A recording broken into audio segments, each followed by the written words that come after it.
개원은 개고생.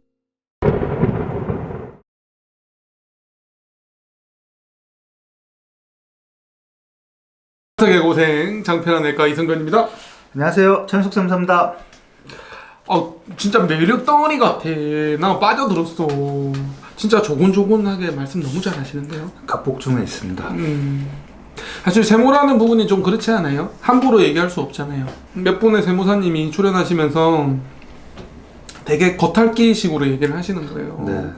나중에 왜 그렇게 총론적인 얘기만 하셨냐, 뭐 좀 구체적으로 사실은 원장님들은 알고 싶다 이렇게 얘기했더니 그 얘기 하시더라고요.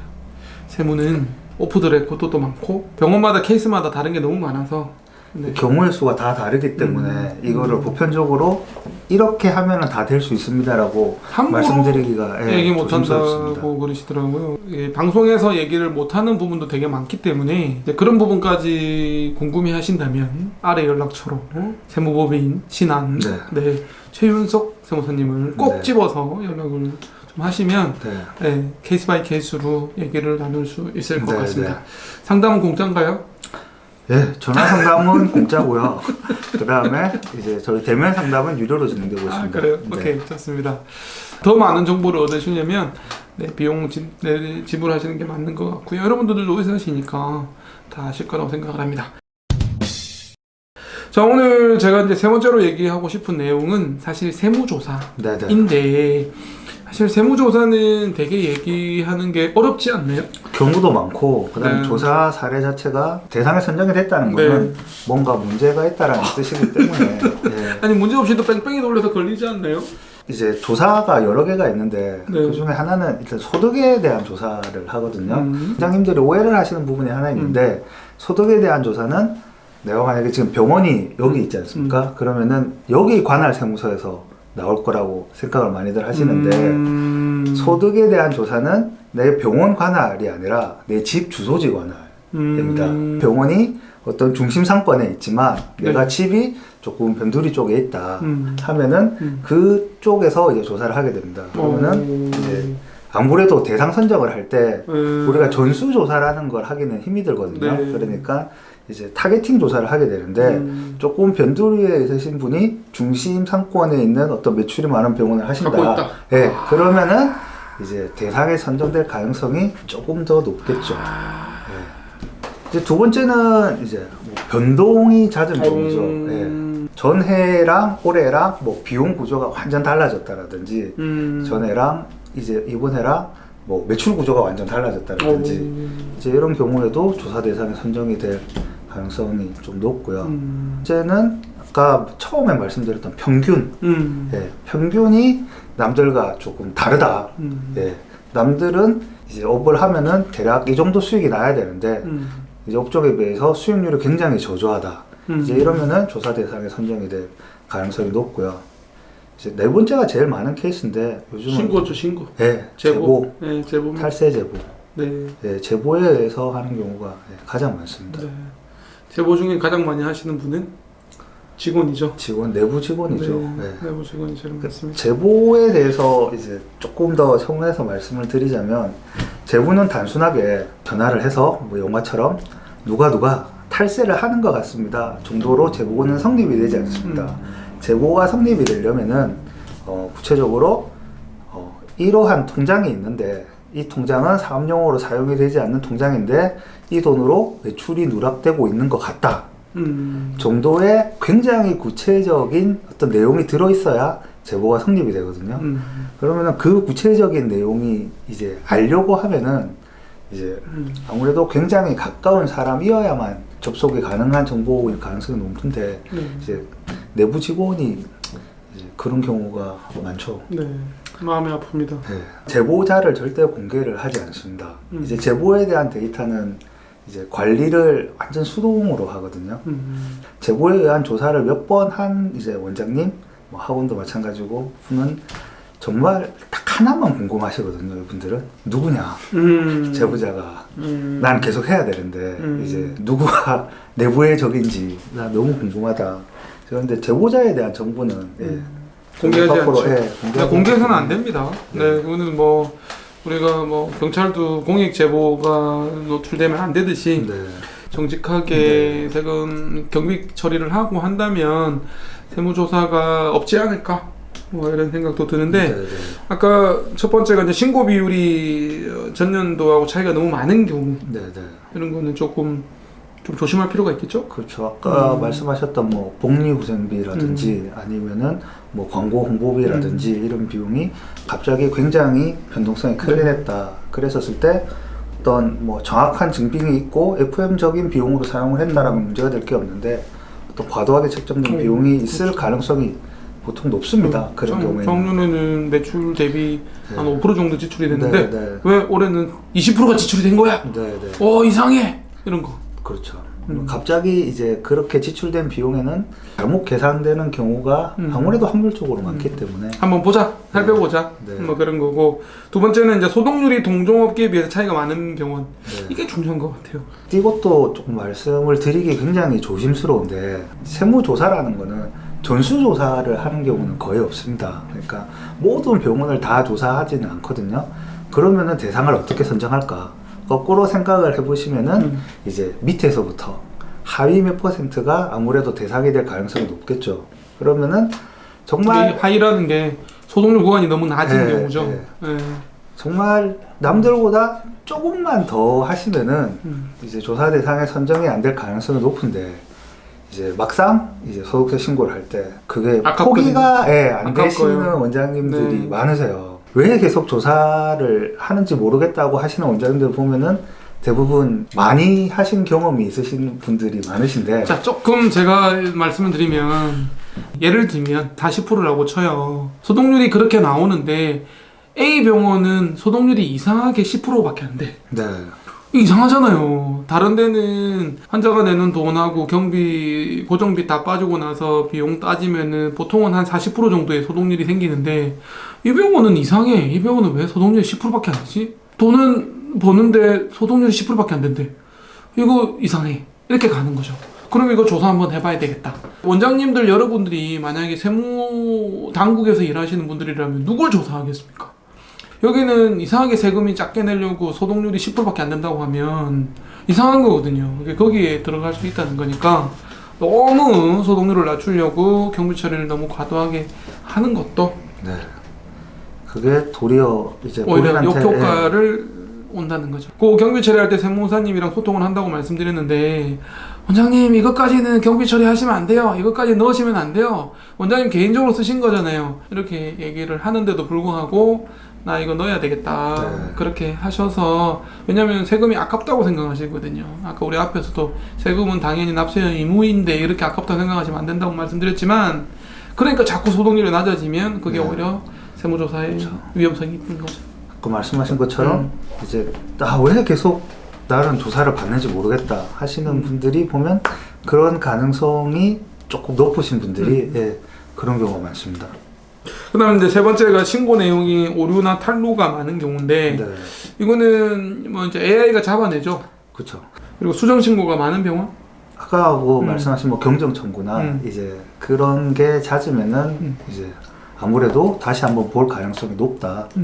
입장 바꿔서 세금 많이 낸 것 같은데 이거 다시 한번 확인해 주세요. 재심 청구합니다. 뭐 이런 얘기를 했을 때 그래 알겠어요. 뭐 재심 청구 받아들이고 다시 해볼게요. 근데 다른 것도 좀 꼼꼼하게 볼게요. 뭐 이렇게 될 수 있는 거죠.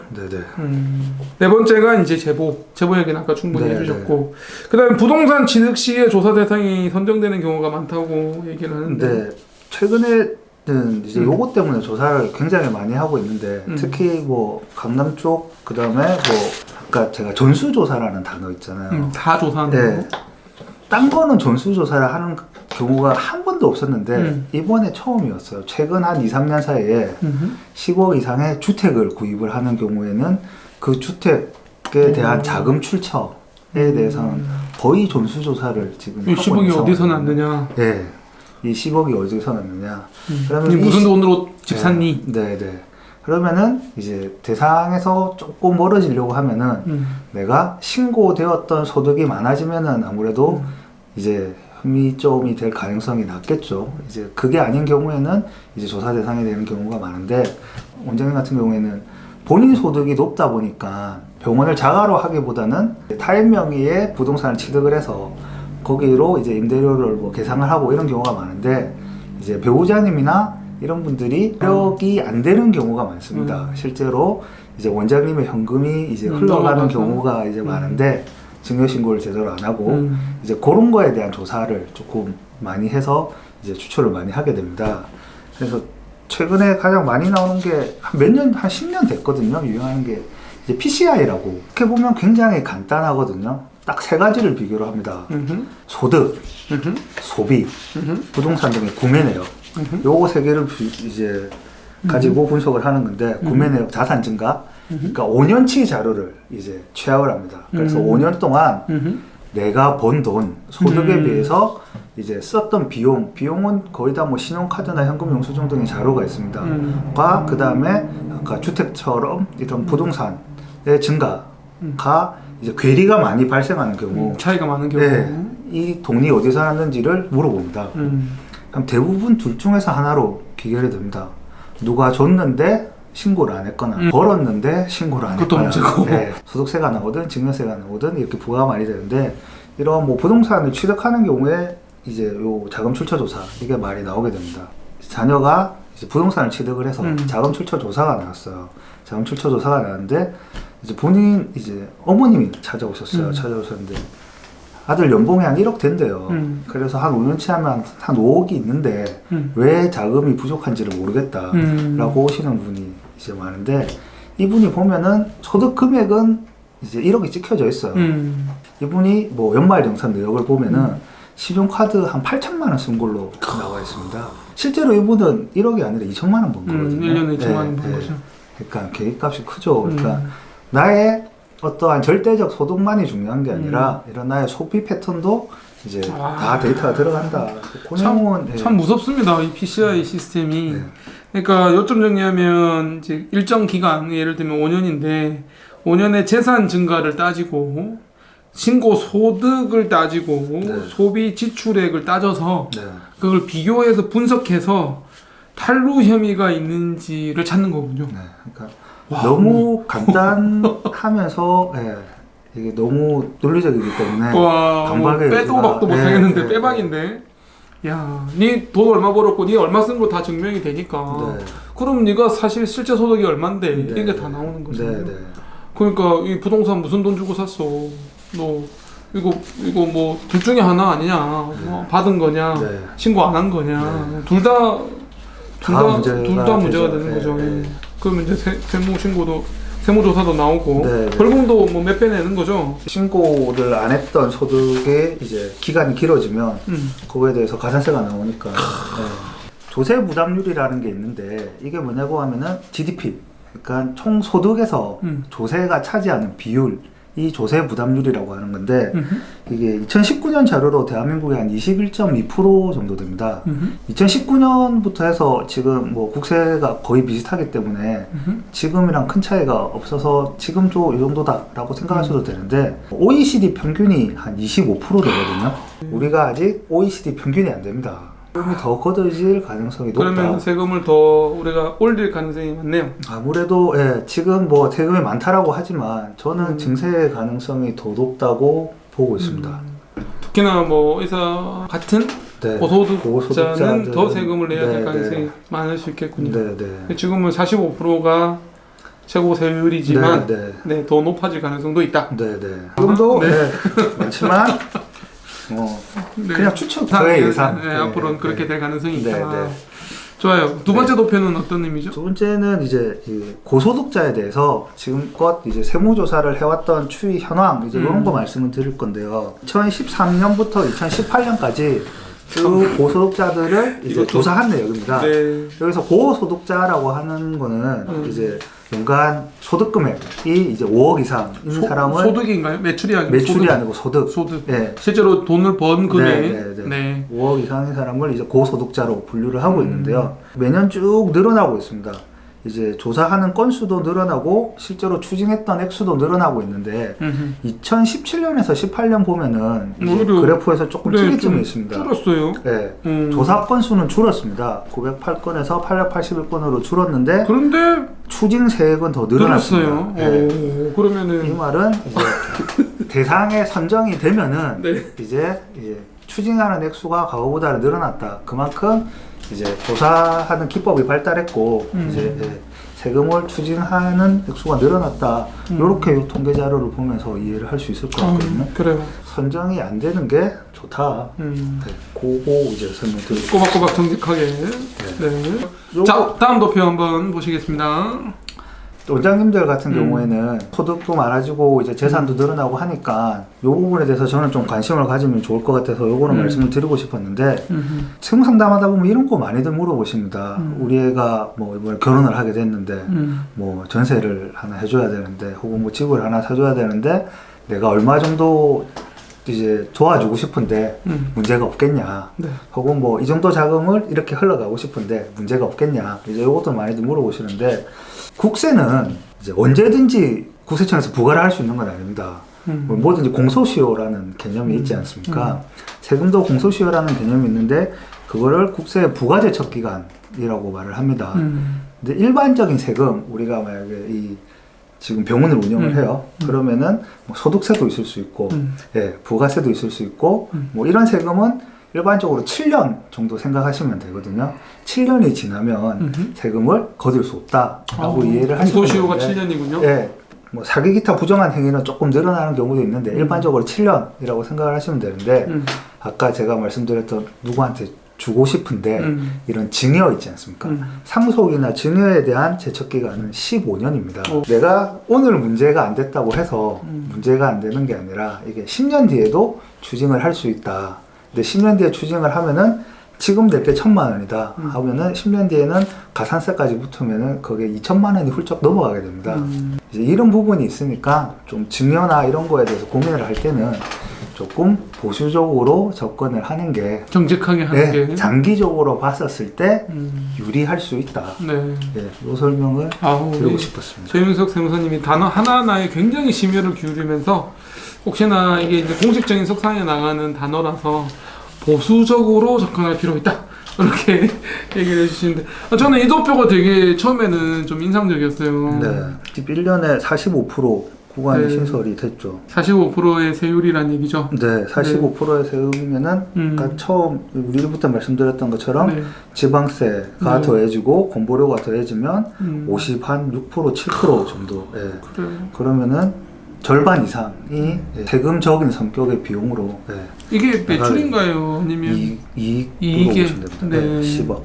네, 10억의 이익이 생겼다. 네. 아, 정말 부러운데요. 네.